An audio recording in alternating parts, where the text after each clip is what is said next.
Hello, welcome, welcome. Hello.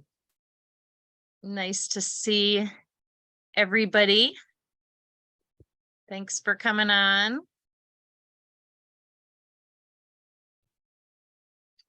We'll give folks a couple more minutes. I see there's still folks coming on.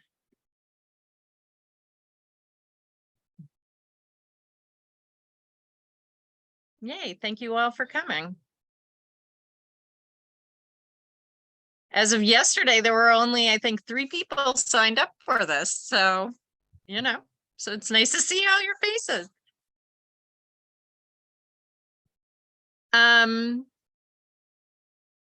Since there's so many people that I didn't, have, because there's so many new people that weren't on the list before, I'd love to get a little bit of background on who all is in this session. In particular, I think we'll be interested to know, I think we'll be interested to know just a little bit about your background and like your association with farming. But before we jump into that, I'm Deborah Kimmelman-Block. I work for an organization called the Waterkeepers Chesapeake, and I do their Fair Farms campaign. So we are working on supporting regenerative agriculture in the Chesapeake Bay watershed. I also own Whole Foods, which is a kosher grass-fed meat company, and I started that in 2007. So that's been around for a while. I'm on this from we own a small farm in Southern Maryland. So, and I'm doing this session with Cleo Braver, who, go ahead, Cleo, why don't you introduce yourself? Let me apologize first. I'm sucking on some cough drops so I don't cough throughout. So excuse me. Cleo Braver, I was an environmental lawyer in my first life, and now I'm an organic farmer. And we do certified organic vegetables and pastured pork, chicken, and turkey and eggs on the Eastern Shore of Maryland. I have great interest in these issues. I tried to establish an Eastern Shore food hub many, many years ago. And eager to see how we can move our states. And I'm curious whether everybody's from Maryland, what states folks are from, what region, but how we can move really all American communities and regions forward on growing healthy, clean food for people, in addition to feed for animals. I think we're falling a little short on the food for people part. So welcome, everybody. And Cleo, why don't so we are a pretty small group, so I think we should go around, and maybe Cleo, if there's like 1 or 2 key questions that you'd like for people to answer, just as by way of introduction and shaping what we talk about, but and also that would just be most helpful. To say now or as people speak? Yeah, just we're curious about whether any of you are farmers, whether you're interested in food system change, whether you're interested in the environmental aspect of food production, the public health aspects of food production, and really I'd love to know what region you all live in. If you're all in Maryland, the county, and if not Maryland, what state you live in. That would be interesting to know. So I'm just gonna call on people. So why don't we start with Peg? Hi, Peg Boschka. I'm from Iowa. My sisters and I own our family farm in Northeast Iowa, and we're in the process of transferring it over a period of time to a regenerative farm versus conventional, which it's been for many years. I'm also really interested in the environmental issues and public health aspects of healthy food all the way across the board. Thank you for being. Great. Heather. Hi, my name is Heather Medina Sisida. My pronouns are she, her, Nea.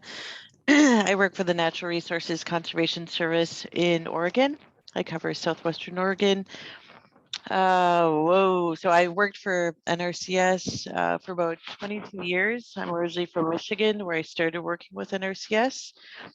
I did not grow up on a farm, but I work with a lot of different farmers, landowners, conventional, small, organic, tribal, BIPOC, and as a supervisor, my job is to roll out Farm Bill programs, especially with the Inflation Reduction Act, a lot of working on climate. So we are working with urban producers, small farmers, getting that. So I'm just here to listen from y'all to hear what NRCS and USDA can do better. Thanks. Thanks, Heather. Deborah. Yeah, I'm old, and I'm an anthropologist. My area has been rural women, and I've worked in a number of places. I lived for a period and did research in rural Denmark and various other places, including the Midwestern United States. I'm from Iowa, but I've also worked in a meat packing plant and written a book about that. And so I'm interested not just in the farming, but in the larger food system, and especially the people who were assigned to work during the COVID pandemic and got sick and died. And okay, so that I work a lot with the Friends Committee on National Legislation, the Quakers, and so I'm very interested in what kind of federal legislation could happen. And yeah, I'll stop. Thank you. Ricky. Yes, I don't know that I can do the video, but I hope you can hear me. Can you? Yes, we can hear. Oh, good, good. I'm here. I don't want to frighten people, and I'll tell you that this is all off the record, but I'm here. I have a column at Ms. Magazine called Women Unscrewing Screwnomics. And that title for my column came from a book I wrote in 2019. It got a silver medal for women's issues, called Screwnomics, How the Economy Works Against Women and Real Ways to Make Lasting Change. I wrote in the chat that I come from Midwest farmers on both sides. I live in Vermont now, and I have had, 10 acres and goats and chickens and that sort of thing. And the food system is important to me as a woman. We're all dealing with food every day, right? So my work with when I was a single mom, American Society of Ag Engineers, which was very educational about big money's influence on how things get done. And so I'm here to learn about who else is in the system who is pushing back a little bit, as I did when I was an organic gardener in that culture, pushing back. They were the brilliant ones who invented this idea of giant manure lagoons, remember? And now they've added a word to their title. They're now the American Society of Agricultural and Biological Engineers, which to my mind is really scary. All right. Kitty. Hello, I am a master's student of public health in sustainable food systems at the University of Michigan. I am a former student of Dr. Angie Carter. I know they mentioned her earlier in address. So I don't know if anyone else knows her, but she was great, got me really interested in sustainable food systems. I have worked as a student manager of various gardens, both in the Upper Peninsula of Michigan and here in Ann Arbor. And well, here in Ann Arbor, it's actually the campus farm now. It's much larger than just a garden, but so I'm very interested in sustainable food systems, both from the production and the consumption side.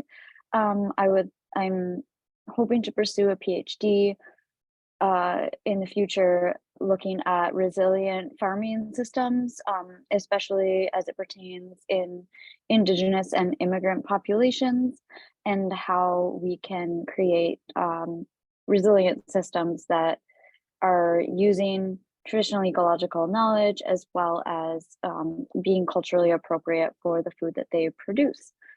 So thank you so much for welcoming me here. Terrific. Amanda. Good afternoon to everyone. So Amanda Robertson, and I'm with USDA. I'm with the Farm Service Agency. I work for a national office in the Office of Outreach and work primarily with beginning farmers and ranchers and those who are underserved. So that's what a lot of our outreach and focus is. We have beginning farmers across the country, beginning farmer coordinators who we work directly with across the country in every state. And so really just joining today to support you all and hear what your needs or concerns may be, how we can support your efforts and your farming operations at USDA. Myself, I do farm. I'm a 6th generation registered Angus and Hereford farmer in Kentucky is where I'm physically located. So I work remotely for our national office out of DC. So happy to be here and looking forward to hearing what you all have to say. Great. Stephanie. Hi, my name is Stephanie Simmons. I farm 5 acres of soon to be certified organic fruits and vegetables in Decatur, Georgia. I lease my farm from a co-housing community called East Lake Commons, one of the oldest in the country that I'm aware of, that actually put the farm space into place before they built their housing. It's been there since 1997. Consider continuously certified organic.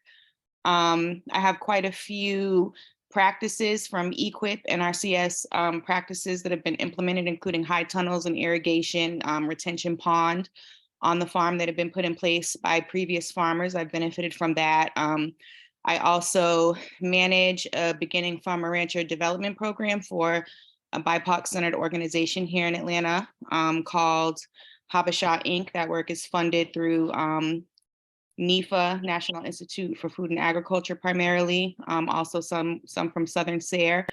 And I'm an alumni also of an AmeriCorps program called Food Corps. I was a preschool teacher in my previous life, and my transition to agriculture came through doing food and nutrition education in boys and girls clubs and other after school programs as an AmeriCorps service member. So that work is also federally funded. So I'm super interested in this topic and the new urban agriculture offices that are starting to be rolled out from some of our federal agencies. So really optimistic and interested in how sustainable agriculture and small scale agriculture can be supported some of our tax dollars. Yeah. Perfect. We're going to be talking about that today. Addie.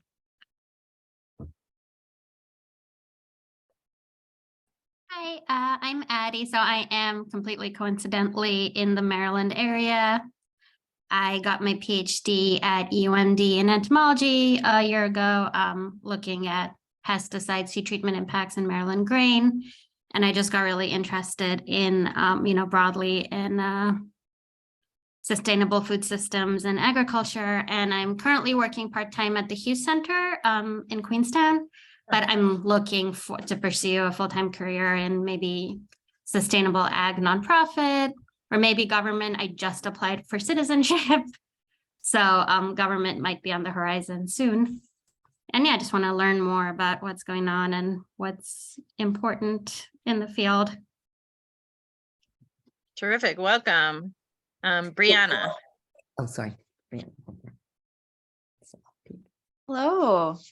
Yeah, so in college, I studied conservation biology. And the theme always came up where conservation issues stemmed from how we were doing agriculture, specifically industrial agriculture. So then I ended up kind of switching gears and became interested in doing agricultural work. So I'm now the seed bank manager at Seed Savers Exchange in Decorah, Iowa. Which feels like such important work to me, to work towards a more sustainable future by empowering people to grow their own food and food for their communities through seed. Yes, love SSE. So I'm just interested in learning more about how small and mid-sized producers can be supported, because it just seems that they are just left high and dry by the government right now. Yep. Terrific. Kathy. Hi, everybody. I'm Kathy Day. I'm with the National Sustainable Agriculture Coalition, and I'm the climate policy coordinator here, and I'm based in DC. And we're in the midst of working on our comments on implementation of the Inflation Reduction Act. So I'd love to hear anything that folks have to say here about that in particular, but also more broadly, small and mid-scale farmers are who we advocate for at NSAC. So always interested in what challenges people have and what policy solutions they need. Glad to be here. Great. Michelle. Hi, everybody. My name is Michelle. I'm in Richmond, California, and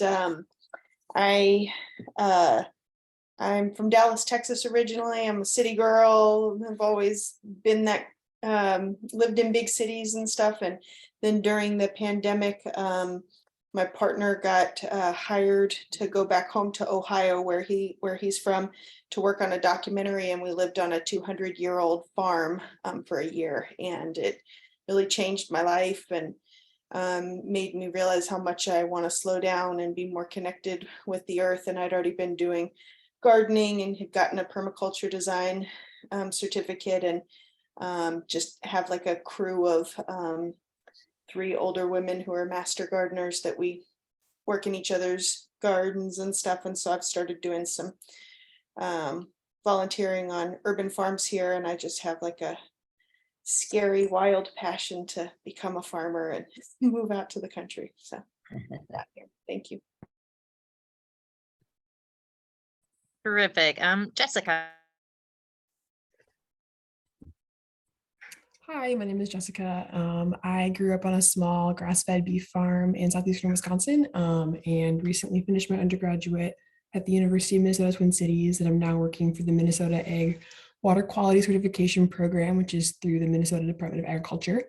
And I suppose I'm interested in all these topics, but specifically how, I suppose I'm a state program, not a federal program, but specifically how public programs can better serve producers, especially small and mid-sized producers. So thank you. Terrific. Justine. See if my thing going. Hi, everybody.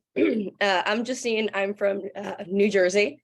My background is 13 years working at a family-run farm, conventional CSA. Started doing their social media, realized how social media could actually kind of be beneficial, maybe for explaining a lot of things in farming, differences in organics and food sovereignty, and got really into it and started working with a company that just works with farm and food businesses, sustainable only, called Taste Profit. So I do like marketing for farms, and I'm also in the Rutgers agricultural leadership program, which right now is super focused on policy. And there's a lot of folks in my class who I don't agree with, and I'm kind of like the odd man out a little bit. So I'm excited to talk to people who think that it is still possible to create some kind of real change that benefits farmers and people in our country. Thank you. Melissa.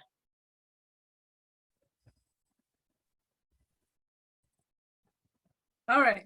Hey, Yeah, I didn't hear the prompt either, so that was helpful to have a little chat there, trying to figure out what question we're answering.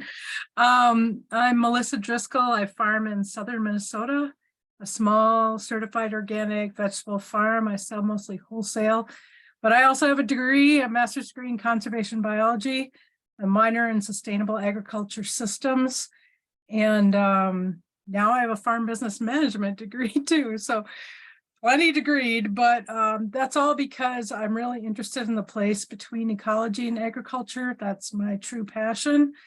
Agroecology, ecological agriculture, whatever you want to call it. I focused on birds in grad school, but now I'm selling lots of veggies. Yes, I've worked with NRCS a little bit and FSA, and I have a lot of education, but found it really challenging. There's a lot of craziness about those programs that don't serve medium-sized and small farmers. I was able to wend my way through, and I'm really good at advocating for myself, but not everybody's like that. So I guess I want to learn more about how the federal government can actually help small farmers. And I am part of the Land Stewardship Project, which is a nonprofit in Minnesota that works to keep the land and the people together. And I'm on the Land Access Committee, advising the board on land access issues for beginning farmers especially. And so, yeah, anything to do with trying to get farmers on the land of all different colors and proclivities, BIPOC and gay, straight, whatever, trying to get people on the land. So Terrific, thank you. Barbara. There we go. Hi, I'm Barbara. Oops, let's do the video. Better, thank you. I'm Barbara Onimus Kawamura. We're in Des Moines, Iowa. And I chose this presentation because I want to learn what the resources are, the resources to nurture a younger generation. My son has a degree in horticulture controlled greenhouse production with minors in entomology and agriculture entrepreneurship. He was very, very lucky because he had the opportunity to intern at the Wallace Center here for about 6 months. We're very pleased. His interest is more of the certified organic produce, vegetables. We've not had experience in that and would like to learn more about what's the feasibility, both with resources that are available to nurture him, to coach him, and what's the financial investment. We do have CRP ground, okay? It's in another county, and we have another 3 acres there that are sitting idle that could be used, but it's a big project to begin, and we'd like to have some background before we try. Thanks for being here. Thank you. Barbara Decree. Everyone, glad to see another Barbara in the room. I'm Barbara Decree. I'm the Wisconsin Community Agroforester at the Savannah Institute. I'm located in Madison, Wisconsin, Ho-Chunk land. I'm particularly interested in this group and this conversation because I work with farmers to help them envision an agroforestry system that fits their farms. And agroforestry, which includes planting trees for, beneficial practices and profit, is a very expensive thing to set up. There are some programs with the USDA and RCS that help people fund those practices, but they're still geared towards bigger farmers. And so I'm interested in seeing how we can have some of those systems support practices that are long-term, resilient, food sovereign kind of practices as well. So I'm curious about the things I can learn from this group and thinking about how to advocate for those farmers who are farming marginal land, smaller land with this long-term vision for our agricultural system.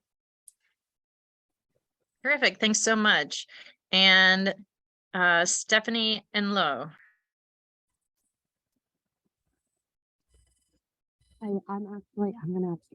I have a flu, so I'm gonna pass on speaking.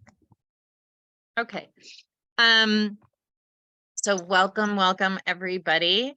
The plan for today is I'm really happy that you guys are here to learn about kind of like how government can work with small and mid-sized farmers. That is the work that Cleo and I have been doing, and there's a bunch of other folks that are on this that are also deep in. So I hope you join in, and you know, and this is a very timely topic because there is so much opportunity for federal funding right now, through the ARPA, the American Rescue Plan Act, through the IRA, which was mentioned, which is also thought of as like the Climate Act of this that Biden signed into law this past summer, and then also the Infrastructure Act. So we have just a once in a lifetime opportunity to have access to all these funds that, you know, are potentially pointed in, you know, the general direction. And the question is how to make sure they're spent well, and how to make sure that like our voices are at the table and the voices of small and medium-sized farms are at the table.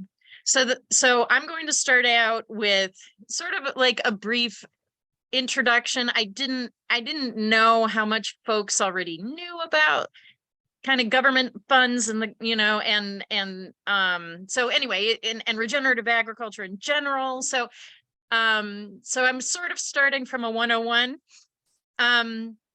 doing a little introduction to that. And then I'll just talk about what Cleo and I specifically worked on and how we got there. And then, you know, and then we'll have plenty of time for questions and discussion.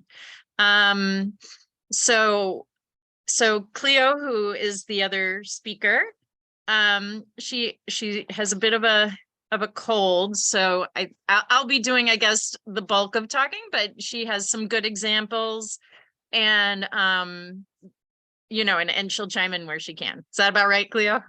Yes, thank you. Yes. Okay.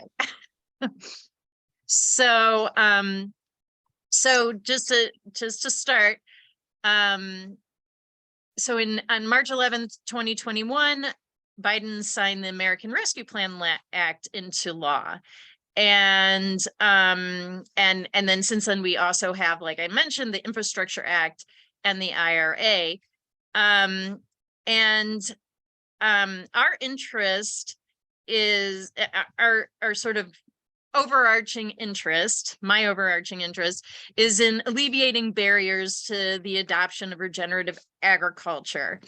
So, you know, how can we, the bar is too high for farmer adoption of regenerative agriculture, and so we're looking at like how to lower that bar, and specifically how to direct some of this funding to enable that bar to be lowered. To give just a little bit of background on regenerative agriculture, because I'm sure plenty of you know plenty about it already, but just to make sure we're all sort of on the same page. So just a little bit of background. Instead of flooding, like healthy soils, building soil health can soak up and hold on to water. For example, even a small improvement in soil health can lead to an additional 20,000 gallons of water held per acre. And this is because healthy soil is full of pores that can absorb water, which not only guards against flooding, but also underpins the delivery of safe drinking water. Regenerative agriculture is key to building healthy soil. And regenerative agriculture includes practices like cover cropping, composting, reducing tillage, rotational grazing, and It increases soil organic matter, biological activity, biodiversity, and carbon. So yeah, I have a couple photos which are I'll show you. Yeah, I'll read a little bit more and then I'll show you these photos. So it can also reduce farm risk from extreme weather events, and some of the photos that I'll show you will illustrate that. So we focused on robust regional agriculture infrastructure as being the key to regenerative agriculture, or lowering the bar to adoption, to farmer adoption. So according to our research from coalition partners in the field, that is the missing link that can limit broad-scale farmer adoption of the type of regenerative agriculture that leads to soil health and runoff control. Because without regional infrastructure, farmers can't bring their products to market, and that includes regeneratively raised livestock, diverse grain crops, and everything else. So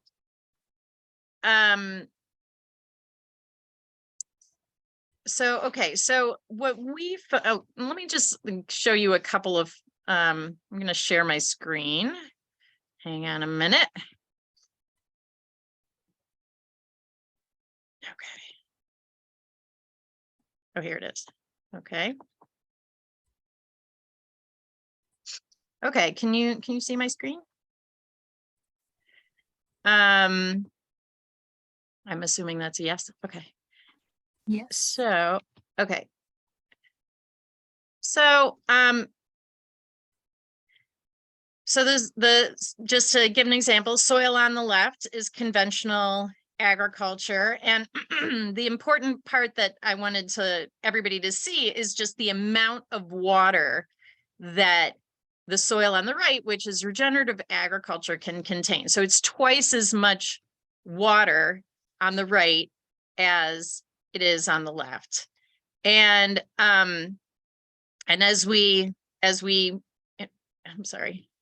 saw, that actually helps, and it's 10 times as much soil organic matter, and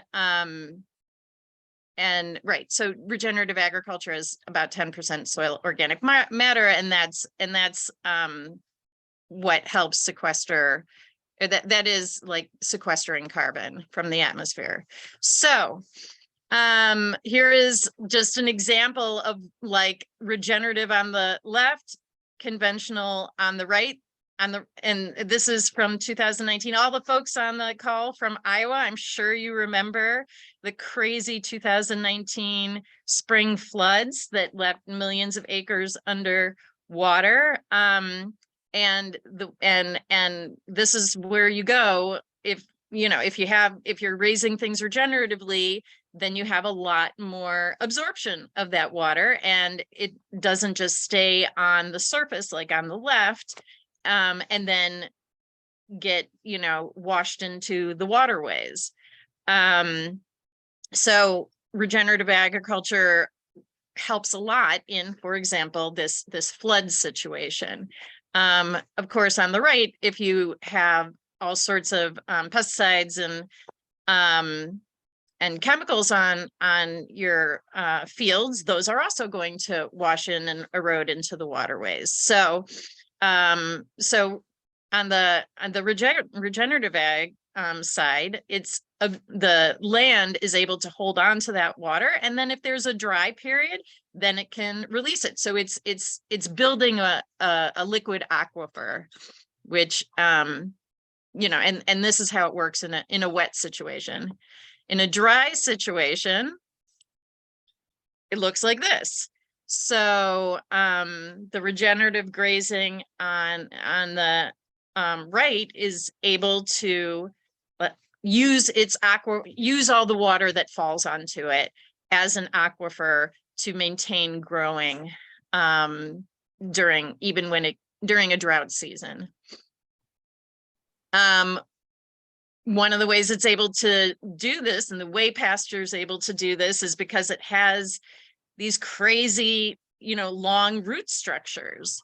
And as you can see, the farmer holding this, whatever it is, like 7 foot long, 8 foot long root structure versus what's right behind him in the red circle, which is conventional agriculture, not a lot of root structure. And the root structure is what creates the pores that hold water. This is just principles of regenerative agriculture. This is about, as far as I really want to, I don't want to get too deep into this, but, leaving your fields, green and growing things on your fields at all times is, and as much as possible. So as much photosynthesis as can happen, and nurturing that. And that's kind of the general idea. So increased biodiversity, increased animals and composting and less tilling and all those things encourage more green and growing things on the surface at all times. Okay, that's pretty much where I was going with that. I hope it was helpful. Let's see. I can get back. Hang on just a minute.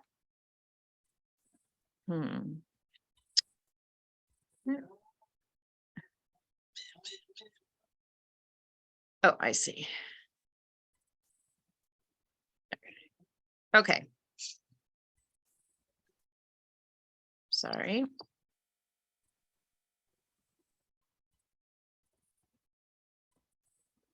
So,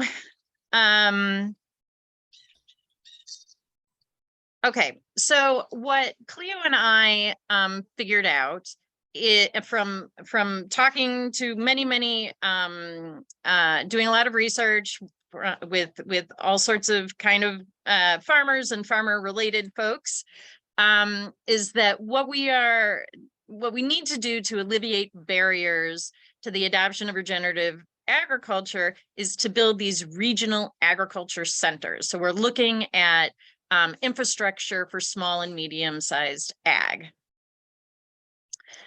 The RACs, we call them RACs, regional agriculture centers. They would include aggregation, marketing, sales, distribution, meat and grain processing, commercial kitchen, farm equipment rentals, refrigeration and storage, training and technical assistance. We're even thinking maybe there could be some like farm labor housing. So they wouldn't necessarily have all of these things.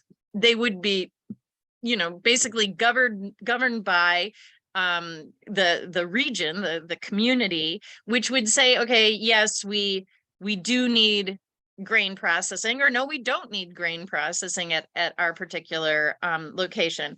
Of course, there's some of this infrastructure already in place, and those regional ag centers would also incorporate that, so that it would all be working together. So like I said, like the group, the region that would be using each center would make the decision on what each center would contain. So the first thing that we did was the research. So the first thing that we did, we basically got consensus that the RACs were what was needed, and that was what would make a big difference. The second thing we did is we designed a campaign. At the time this was almost a year ago, we were specifically working and looking at ARPA funds. So, Rescue Act funds, and that were coming down from the federal level, and we were looking at those funds because the Infrastructure Act and the IRA were not on the table yet. and by the way, one thing I just want to say when I talk about the Infrastructure Act, we could definitely, I think agriculture is, or agriculture infrastructure has not really been on the, you know, in the thinking of infrastructure in this act. And I think it really could be, and I think it should be. I think it's important to include that in there. So include agriculture infrastructure as infrastructure, and make sure that it qualifies for those funds. So, but the campaign we designed was based on the ARPA funds, and like I said, we did it took all sorts of research. Cleo did most of that. So she can speak to kind of the details on that, but we ended up writing a proposal. Proposal included funding. It was, so we ended up with this campaign. The campaign that we built was didn't really fly. It was directed towards county governments that were receiving ARPA funds, and they were it was basically not, they were not interested, and it was basically shelved. So okay, so that was like January and February, and I was like, is this going to go anywhere? Well, it didn't go anywhere, but it did go into hibernation. And then in August, we got this sort of we're on a food resiliency council, Maryland State Food Resiliency panel, which got this surprise opportunity to make a budget request to our lame duck governor, who was sitting on billions of dollars of unspent ARPA funds. So we had about a week, maybe it was 2 weeks, and we had this proposal, and we took it down off the shelf and dusted it up, and and we had this proposal in our back pocket. We made it work for this particular request, and and asked for $28 million to build these 4 racks across the state of Maryland. So regardless of what ends up happening with that specific request, there is so much money coming down from the federal level that it is, like I said, a once in a generation opportunity. It's a good idea to have something in your back pocket that you can whip out and then massage it so that it works for whatever kind of the opportunity is that comes along, because it may take a while, but there are opportunities coming along, and it's not going to take that long. So it's super important, I think, for us to be ready for that, because yeah. I just wanted to add what might be a heartening, interesting observation, that so the work that you were doing with trying to get funding through your Fair Farms, I'd been doing work 10 years ago trying to get funding through the governor's budget. What ultimately came to pass, serendipitously, was the state's this food system resilience council's recognition that there was an inadequate healthy food in the state of Maryland, and that there was so much burgeoning food insecurity and discomfort in Maryland families, that the levels were up so high of how many people were struggling to find their next meals, that it's in that context, as opposed to the more planned, proactive, thoughtful, long-term thinking processes were not successful. But this process that was headed up by the Department of Emergency Management is what ultimately led us to have an inside track into making the case that the food insecurity in the state arises from the fact that, and this is true of the whole country, less than 3% of American fields grow all of the specialty crops, fruits, vegetables, nuts, legumes. I mean, there's so little of it. It's called specialty crops, for goodness sake. So that should tell you something. So it was a little bit eye-opening for the folks who are engaged across different sectors on the food security to learn that Maryland agriculture, and Maryland bills itself as an agricultural state, grew so little food. You know, what it grows is like a lot of other states that are on the phone call, this conference grow is feed for animals and not food for people. And so there's this hopefully an awakening, paradigm shift to thinking about agriculture in that way, much like, Vermont has done. And we can talk later in the call if we have time about the Vermont example and how they've really taken it to heart and made all kinds of incredible changes in their state. So our state has not done that yet, and we're looking forward to it doing so. Yeah. And I'll just throw in that Cleo was ahead of her time. She was 10 years ahead of her time because she's been working on this a long time. From my perspective, I mean, I think our time has come. I mean, I think this is really, like I said, I think it's time to prepare and get together, our asks. And I think it's like, there's a lot of potential out there. There's a lot of opportunity, and it's an exciting time. And we just need at this point to like really step into the game and put, our proposals, have them ready and put them on the table and make sure that this money like goes in the right direction, or, at least some of the money, goes in the right direction. So, I'd love to take some questions now. And then I know that Cleo can speak to her research on Vermont. And I think there was somebody else that is from Vermont on the call. Oh, Ricky was from Vermont. Anyway. Oh, great. But if you have any questions, I have not looked in the chat. Anyway, let's see. I don't see my chat, so I can't look. Oh, more, sorry.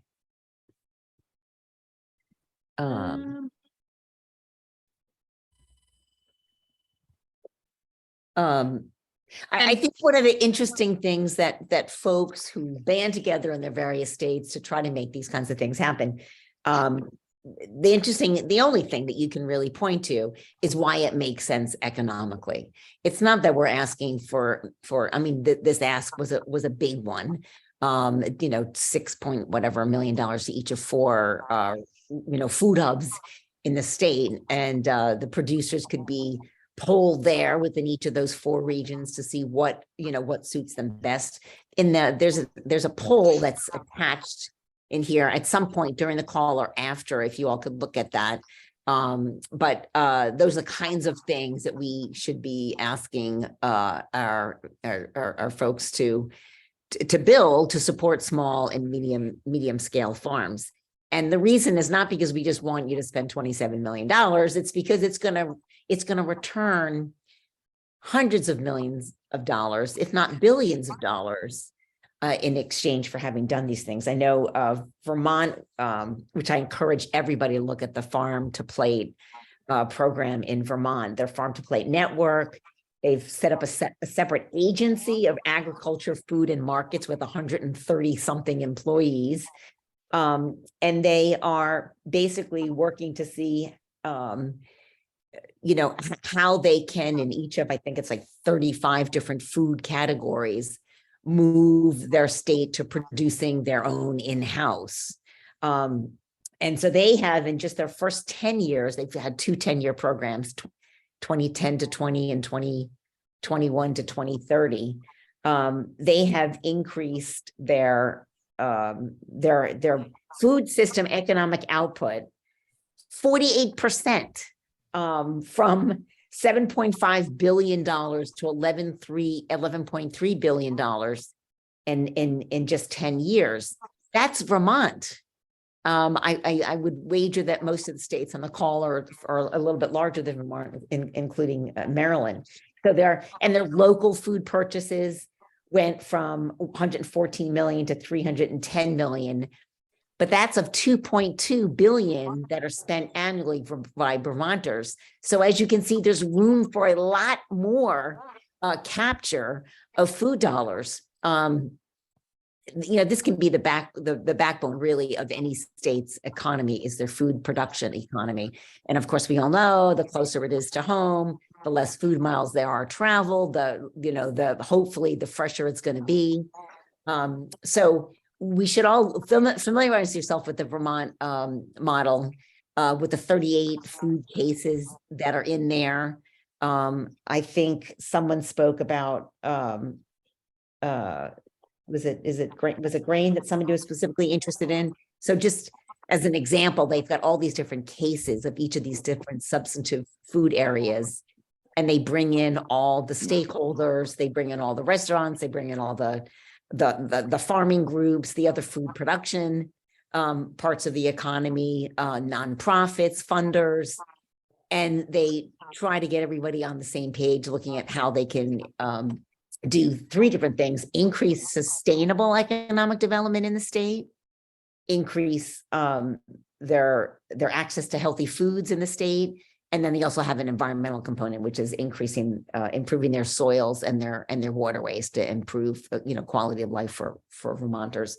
But it's an excellent model. They've done a lot of the groundwork that would help other states put together their cases for their legislatures, and they're really very well funded because they've got a really solid vision for what they're trying to accomplish in the state, and very specific goals about how to get there, and very specific individual food plans within those goals. So it's been very well received. It's been very successful.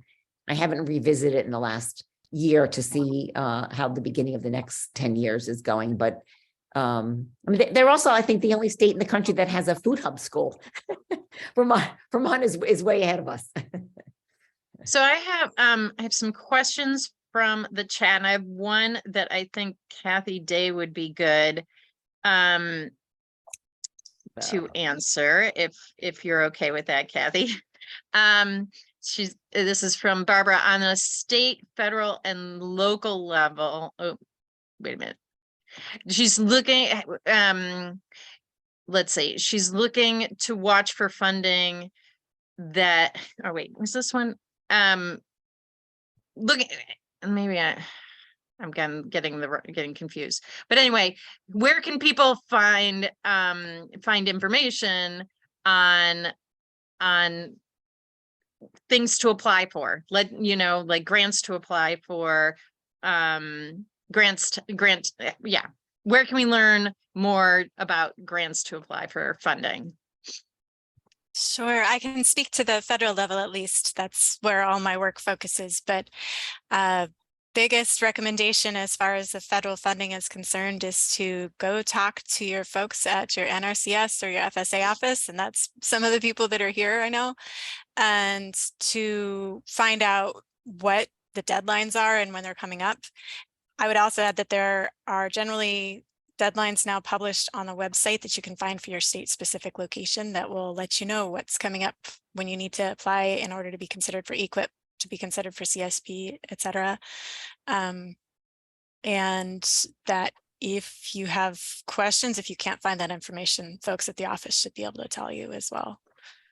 And NSAC has a huge guide. Yeah, for a variety of things, we've got a CSP specific guide and then a broader guide, and I can pull up those links and put them in the chat for people. Yeah, and that is a just terrific resource for beginner farmers. But Barbara's question was also about, a private group. Where can a private group look and watch for funding to be published to learn to apply for grants? I guess to apply for grants for private groups, not for farmers. I don't know, Kathy, do you guys have stuff like that, or? Probably less so, since we're so focused on federal policy rather than private foundation to individual organization sorts of things, although we certainly are funded ourselves, so we have some of that focus. I don't think I have anything I can share on that from our website, but I'll think and dig for a moment while I'm bringing up those other links. Okay, and I forget who else was on this call, but maybe is there anyone else who might have any information on that? So grants.gov is the actual federal website for all of the grants. And there you will find that rarely are there grants available. So we at FSA, even NRCS, a lot of the USDA agencies, grants are not available to the specific individual. It is to groups. So sometimes, depending on what type of grant it is, it may be that, you know, it's specific to for-profit, nonprofit. You just have to check the eligibility. But if you certainly go to grants.gov, you can read up on the eligibility of grants. And then, like I said, depending on each grant could be a little bit different, but that's the website where all of our grant opportunities are listed there on the federal level anyways. Great. Okay, so now here's another question, which I'm going to also just open up to the group because, or, you know, and Cleo too, if you, I mean, you already post, what? Yeah. Oh, I'm seeing hands raised, Heather and Gretchen. Oh, okay. Okay, let me just do this one and then we'll do the hands. Okay. Stephanie's looking for reports and studies that outline economic successes of states who have invested in local food infrastructure.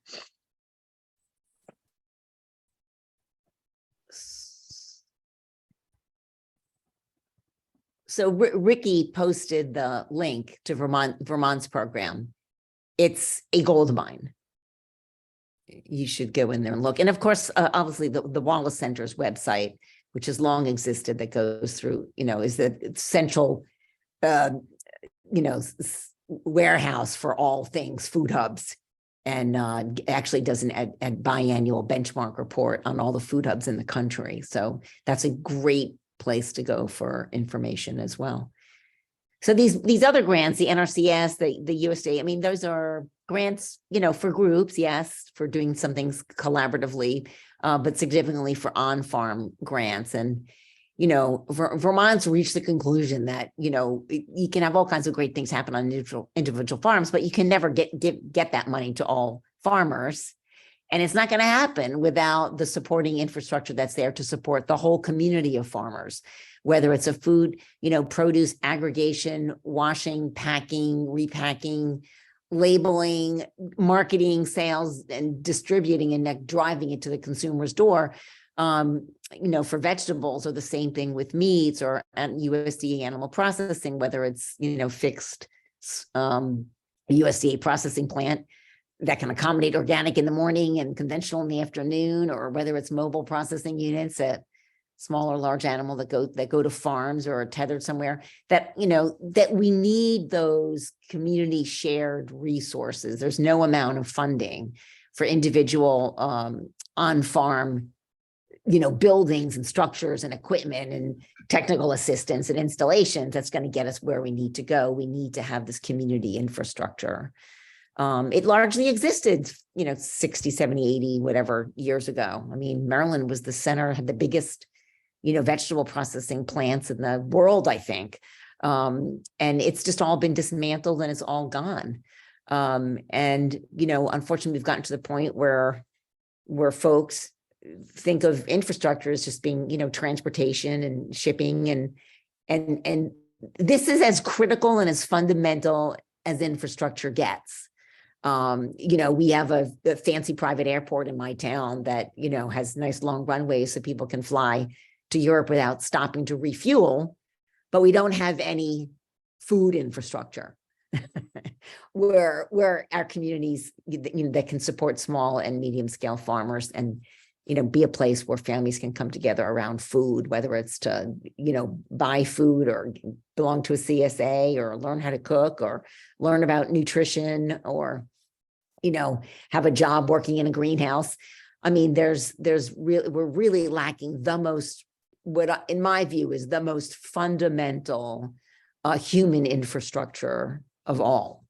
And so the hope was that these different pots of federal monies, would be useful for that. And I'm not that up to date, or you probably are more than I am on how our representatives are moving forward in looking at food hubs or regional agricultural centers as core infrastructure. I mean, I don't know if we've made any progress on that end. As we say, our success has been on the food access end.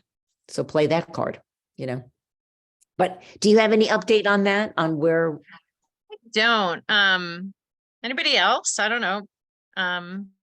Kathy, have you heard anything on that?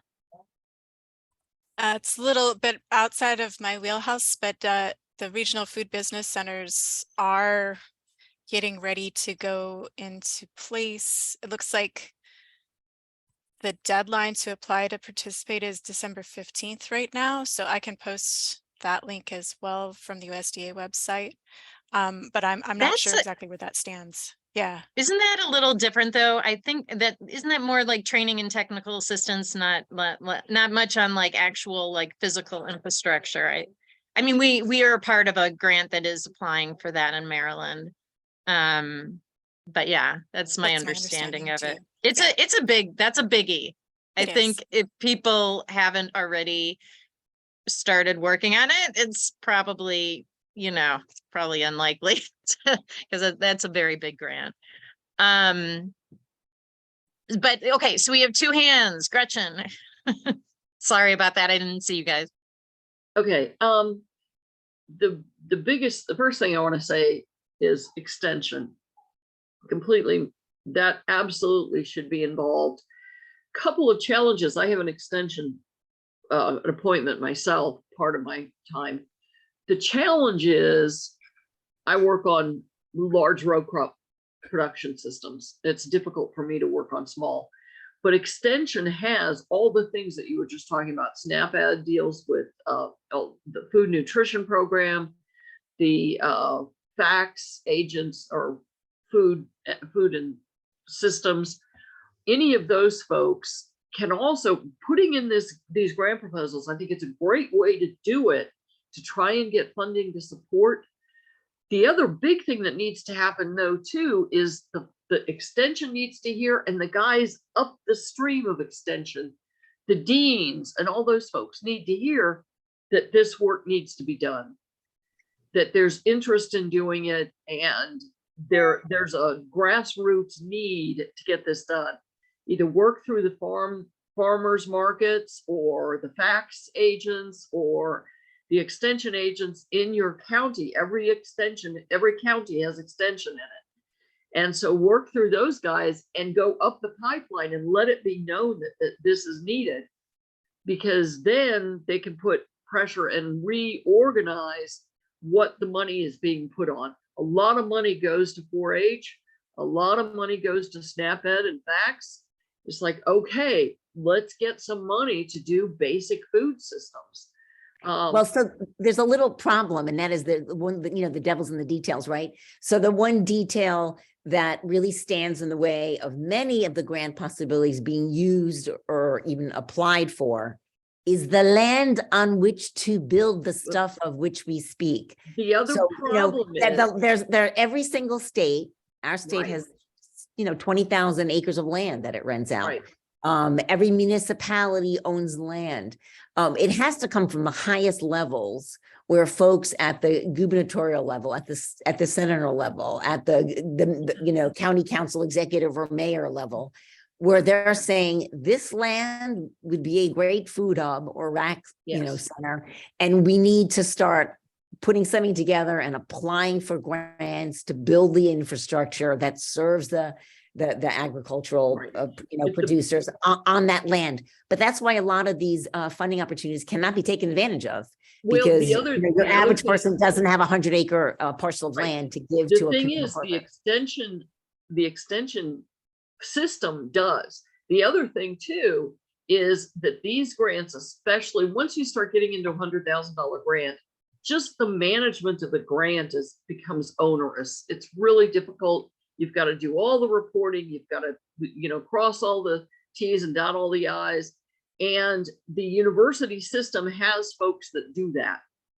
So that really helps too in managing it. So it's not going to turn around immediately, but we absolutely need to get it heard that in the extension system that this is a part of what extension should be doing, not just bulk corn and soybean and wheat. So yeah. Needed that. Yep. Heather.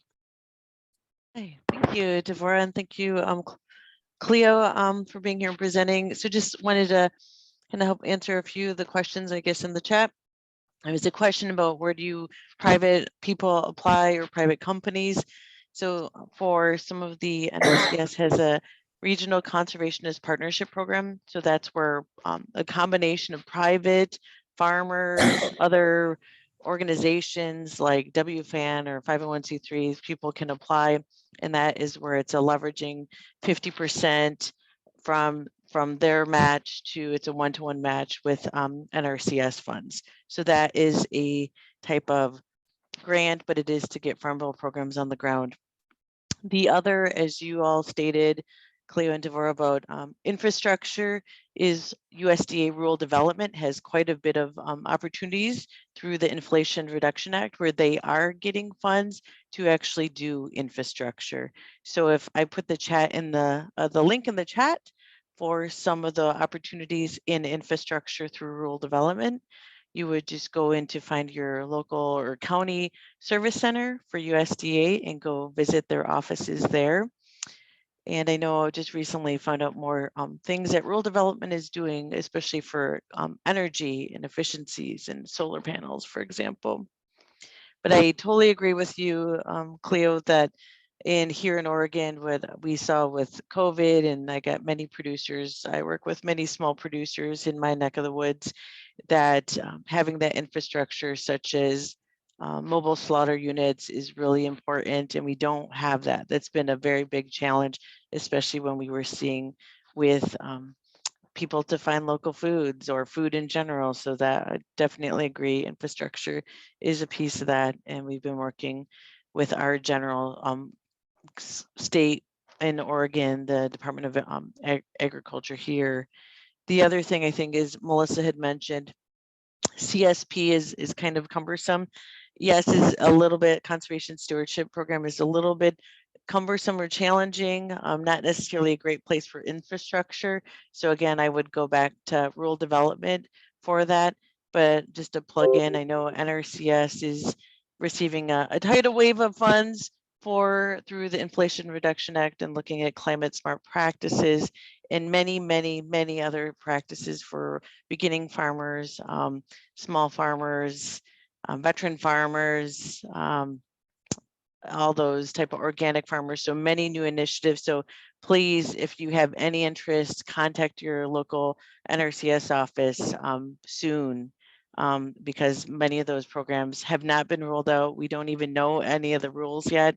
We're being told that they are coming out soon. So your local offices don't know yet all the details, but you want to be the first in line to get involved. Thank you. And just to add on to that, I mean, just like in order to be the first in line, you need to have a proposal, have something in your back pocket that you have researched. And no. Nope, you don't need to have a proposal in hand. For NRCS, you just need to contact your local service center. You find your local district conservationist. These are not grants that per se, these are matching. So the cost share, which is like a 50%, but if you're a beginning farmer farming 10 years or less, you can get 90%. So these ones are not grants. And so you don't, it's NRCS and all of, we provide technical assistance, so on soil health, which is your tax dollars for free. I mean, y'all pay taxes, you should get something for that. So if you want soil health information, come to your local NRCS office. But you can, if you're looking at creating a farm plan, I think somebody mentioned your son's thinking about that, you can work with NRCS and a conservation plan as well. So you don't have to have anything planned out yet. Great, thank you so much. Yeah. Okay. Lots of good information in the chat, lots of good links. Yeah, any other questions people are, looking to talk about, raise? The other thing I'd be interested in, and maybe Cleo, you can also speak to this or ask any, questions that you have, is just like, I'd be interested in some projects that, examples of projects that people have worked on or are working on that that they're, that they could use kind of funding for. Yeah, does anybody have any examples they'd like to share?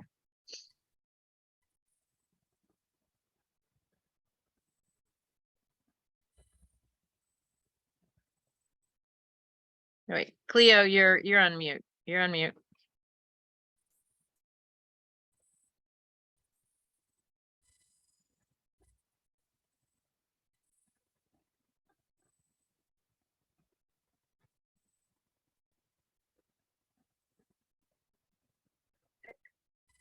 I'm always afraid to push a button because I'll get disconnected. I'm also curious about whether anybody has an opinion about the document that's in the link. Where did she attach it? I think it's in. It's basically what we thought we were going to have a lot of farmers on the call, and so what we wanted to do was reach out and ask folks, where are you and what are your needs? What to try to get a feel for what are the things that people are really clamoring for in different regions. So there's about there's like 15 different needs that are set there. I'm just curious about what are the things that you folks are aware have are the most unmet needs. I mean, I get the feeling, including with being on some USDA conference calls, that one of the main things is in fact animal processing. I know just personally, I didn't have a place to process my animals for 3.5 years during the pandemic, and we just got into our first USDA slot in 3.5 years, which is a pretty hard thing when you're still producing animals. But whether it's whether it's folks looking for commercial kitchens, folks looking for for animal processing, for vegetable aggregation, for organic transition, we're trying to get a feel. It seems to me that most of these things are missing in most states, but I think it starts to get helpful to make a list of the things that all farmers are looking for, at least one or 15 things on this list, and start being, consciously thinking of these things as the kind of infrastructure that we're, talking about. I mean, is there more of a need for human consumption grain milling, than I would imagine than for infrastructure for animal feed? That infrastructure pretty much exists across the country, but I may be wrong. There may be some needs on animal feed, particularly organic, grain aggregation and distribution. So.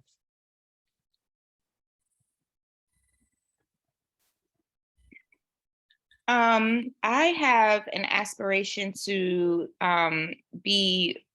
build readiness to turn excess produce into shelf-stable products pretty Yeah. quickly.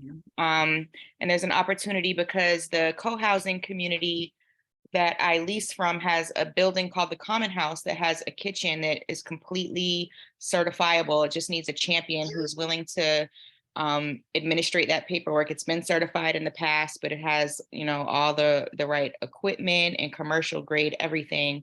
And so having some equipment, like I've had times where I pulled 100 pounds of cucumbers out of the ground in a day, and it was like every other day that was happening, and I didn't have the markets to turn that stuff around fresh. I partnered with a local vegan chef to make some really good kale chips that were super popular at the market.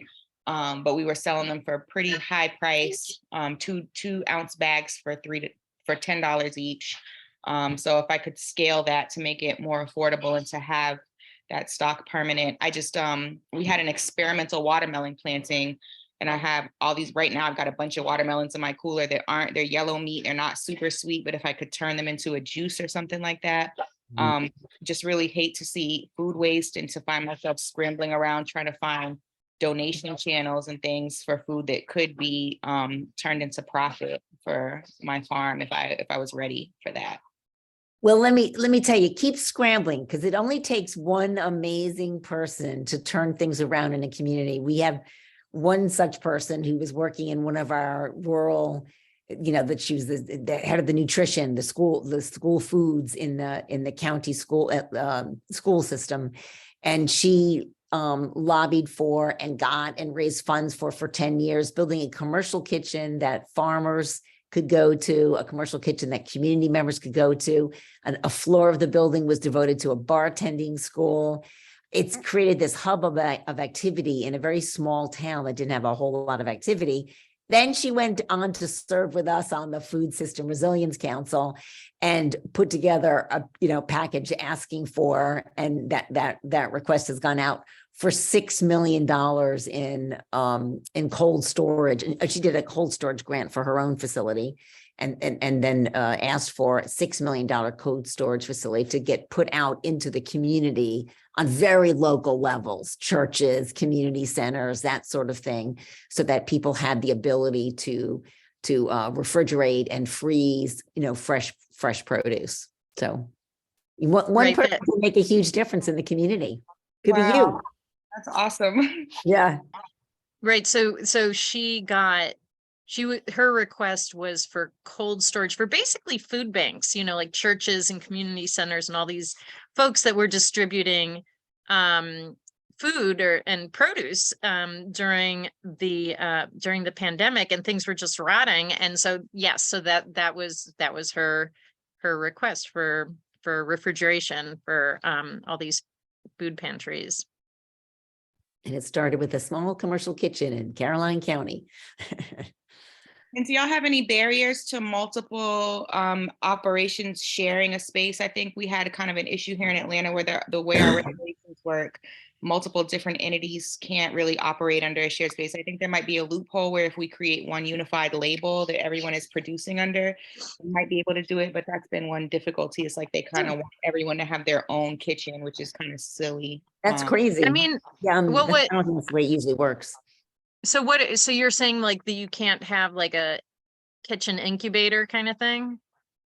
Yeah, it seems like the way that I think they've been trying to work with our State Department of Agriculture to make some changes on this and get some traction, but the way their food safety regulations are set up or they're ambiguous. There's just a lot of things that other people have been done, like mobile chicken processing is something that we've been trying to get in Georgia forever. And it's kind of, Georgia's super biased because big chicken is kind of like the main agricultural product in the state. So there's a lot of barriers to smaller operations being able to scale. And so we can't have like mobile chicken units like we've seen in other places. Lots of roadblocks, but I think that's one of the main roadblocks that we've seen here is that they don't want different business entities sharing kitchens. It's really hard for restaurants to lease out their kitchen space to other entities that aren't part of their business. Just really kind of like weird regulatory stuff that's been in our way. Yeah, we have that same chicken issue here in Maryland, and specifically Clio on the Eastern Shore. That is home to Tyson's and Purdue and all the greats. So Yeah, we mirror the rest of the country. I mean, 95% of our agriculture is CAFO chicken and the feed, the conventional feed that feeds them. So. And actually just because we have a couple extra minutes, I mean, taking a moment on grain, so feed grain. It's another project that we've been working on is that, if we can get grain storage, grain processing in place on the Eastern Shore and accessible to small and medium-sized farmers, then there are a ton of like Tyson's and Purdue organic chicken producers on the Eastern Shore, and they're importing their grain, their organic grain from abroad, and there are there's just a mismatch there, and because it certainly could be grown on the Eastern Shore, and you'd think that at this point Tyson's and Purdue would be interested in doing that, given like all the supply chain issues and kind of wanting to bring things in regionally. So what we recognized is that, well, there just aren't enough organic grain producers, even though there's a lot of grain producers, a lot of feed producers, there's not enough small to mid-sized organic regenerative grain producers, because there isn't the infrastructure to process their food. So how can we make that happen? How can government make that happen? How can government funding make that happen? And that's where so that's where we included that in the regional ag center proposal for the Eastern Shore is organic grain processing and storage. So and as an if you can example, do that, that's a lot of acres on the ground that you would get into. There's a lot of potential acres that you would get into organics. And it's tens of millions of dollars in revenue for the farmers. Little Vermont found that when they were doing their human consumption grain model, that just the brewers and distillers alone were using 31 million pounds of grain a year, and virtually all of it was coming from outside of the state. That's a big industry, right? Right there, with nothing else. So they had lots of local breweries and lots of local bakers and flour makers and baked good makers and all that kind of stuff, but they were all buying the grain from other states. So if it can be that big of a little engine that could in Vermont, think of what it could be in all of your states, and it won't happen without the infrastructure. Right. I mean, there's a lot, these ideas are kind of big, so there's a lot that would have to go into place to develop the organic grain, production on the Eastern Shore. And so those are the questions that we're looking at, and how to kind of lower the bar to make that happen. So I hear a revolution in the air.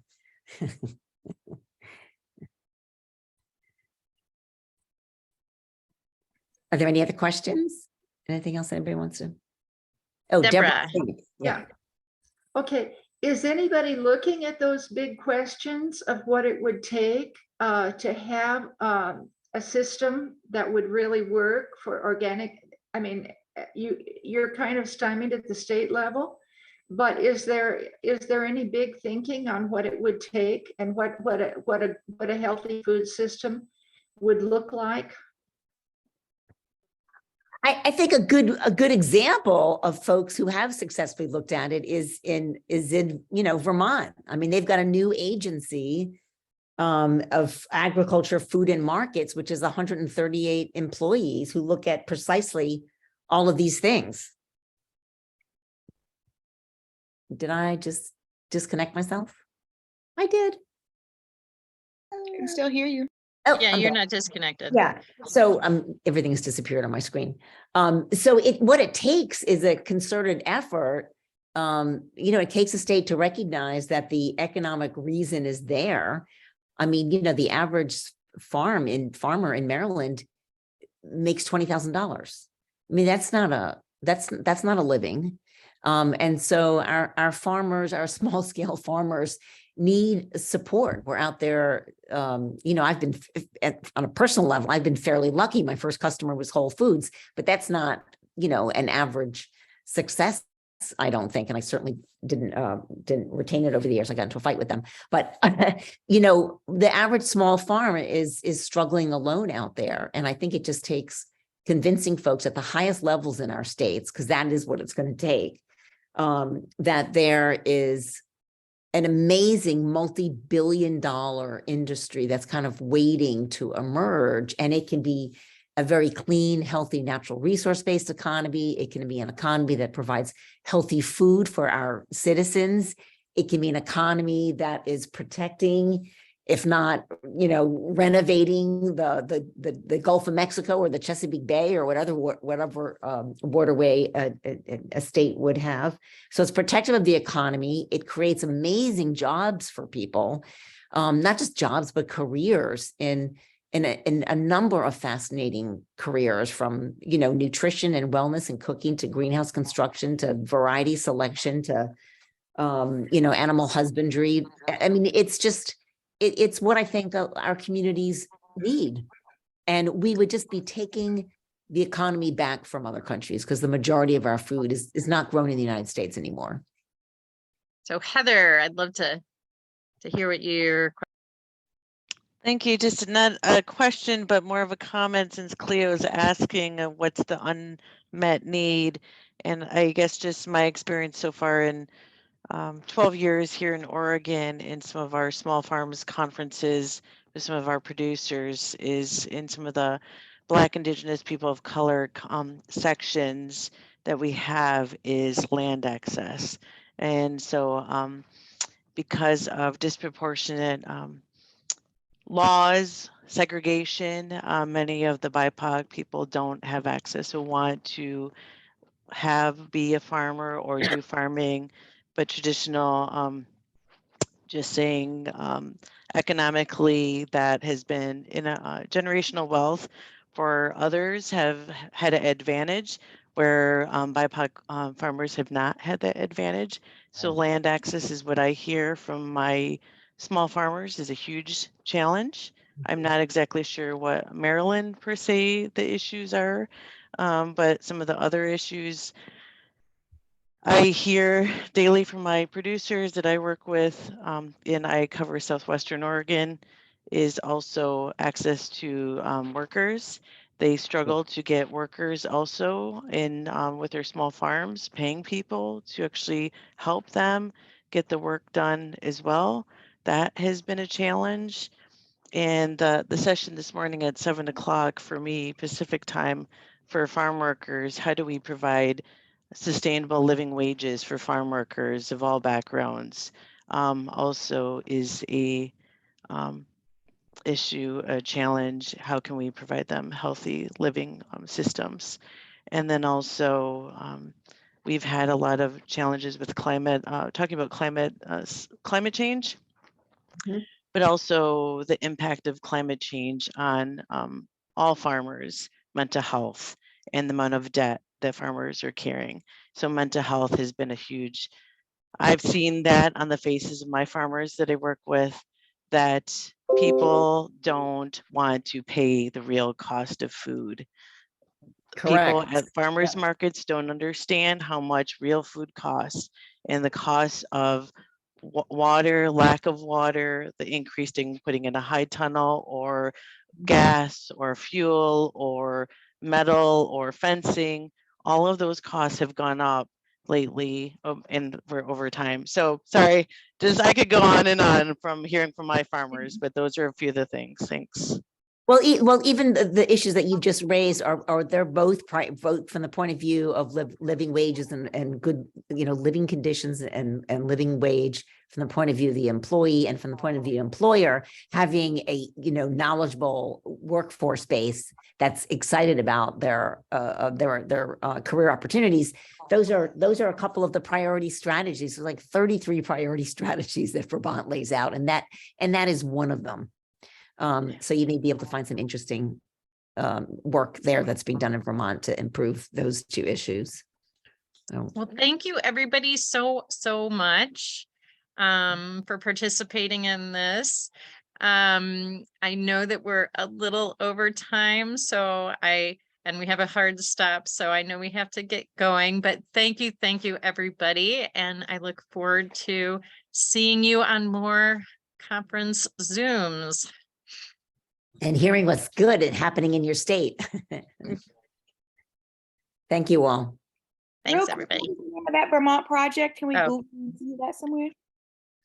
Yeah, so someone put up the actual link to it. If you go into the chat, under the more and then chat, there'll be, scroll up, there's a link. Oh, great, thank you. If you put in Vermont Farm to Plate program, you can pull it up, and it's just stellar work that's been done over the last 12 years in that state, and it's bringing big change there.